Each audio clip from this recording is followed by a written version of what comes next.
কথায় বলে রাধারানীর কৃপা না হলে নাকি বার্সানায় যাওয়া যায় না। সত্যিই তাই। আমি প্রথমবারে যখন বৃন্দাবনে এসেছি আমি কিন্তু বার্সানায় যেতে পারিনি। এটা আমার সেকেন্ড টাইম। সত্যি আমার রাধারানী আমার উপর কৃপা করেছেন, ওই কারণে আমি বার্সানায় যাচ্ছি। দেখো, এটা হচ্ছে বার্সানায় যাওয়ার রাস্তা। এটা হচ্ছে রোডটা যেখান থেকে আমরা বার্সানায় যাব। বেশ মথুরা থেকে অনেকটা দূর। দেখো, চলে এসেছি শ্রী লাডলিজুর মন্দিরে। ফটো তোলা তো খুবই দরকার। উফ, শান্তি। এগুলো যেন একটা স্মৃতি। আমার ছোট্ট গোপাল সোনাকে বলেছিলাম তোমার জন্য রাধারানী নিয়ে আসবো বার্সানায় গেলে। দেখো, আমি এই রাধারানীর মন্দিরের সামনে থেকে রাধারানীকে আমি নিলাম। এই যে দাদা আমার হাতে রাধারানী দিলেন আর বললেন আর যখন নেবে মাথায় কাপড় দিয়ে নেবে এবং নমস্কার করবে। রাধারানীকে পেয়ে আমি ভীষণ খুশি। আমার সংসারটা যেন পরিপূর্ণ হলো। আমার গোপাল সোনা ছিল, এবার রাধারানী এসেছে। চলো এবার মন্দিরের দিক যাওয়া যাক। এই যে সিঁড়িগুলো আমি এতটাই এক্সাইটেড ছিলাম যে কতক্ষণেই সিঁড়ি শেষ করে পৌঁছাবো রাধারানীর কাছে। সেই কারণে আমার তো সিঁড়িগুলো গোনাই হলো না, কতগুলো সিঁড়ি হলো।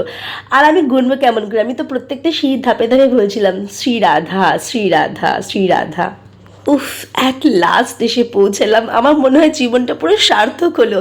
এতদিন আমি যেগুলো টিভি চ্যানেলে দেখতাম, ইউটিউব খুলে দেখতাম, ফোন খুললে এগুলো দেখতাম, সেগুলো যেন আজকে আমি নিজের চোখে দেখছি। তোমরা বিশ্বাস করবে না যে কতটা শান্তি লাগছিল আমার। এটা উপরের দৃশ্যটা, কতটা উঁচু জায়গাটা, আমার যে কী ভালো লাগছিল তোমাদের বলে বোঝাতে পারবো না। ওই যে বললাম ছবি তোলা তো খুব দরকার, প্রত্যেকটা জানার একটা স্মৃতি।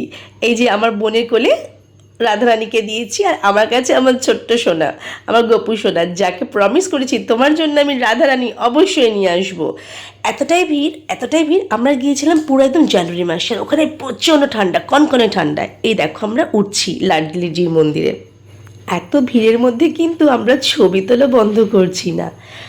ছবি তো তুলতেই হবে, নাহলে তোমাদের সাথে আমি কি করে শেয়ার করতাম যে আমি সত্যি সত্যি লাডলিজির মন্দিরে এসেছি? তোমরা কেন বিশ্বাস করতে?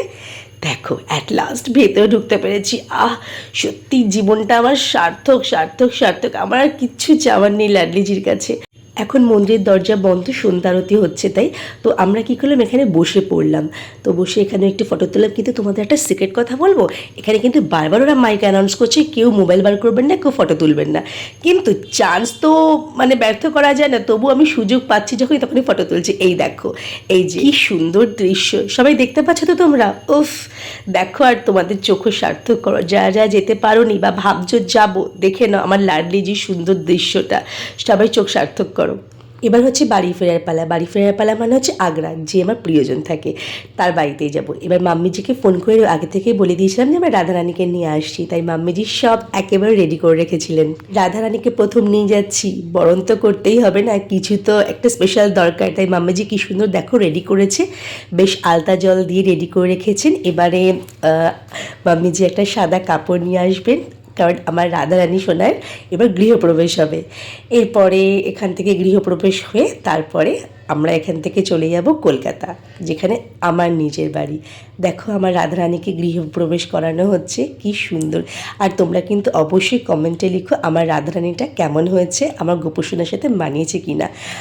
আর সবাই মিলে প্লিজ একবার রাধে রাধে বলে যেও।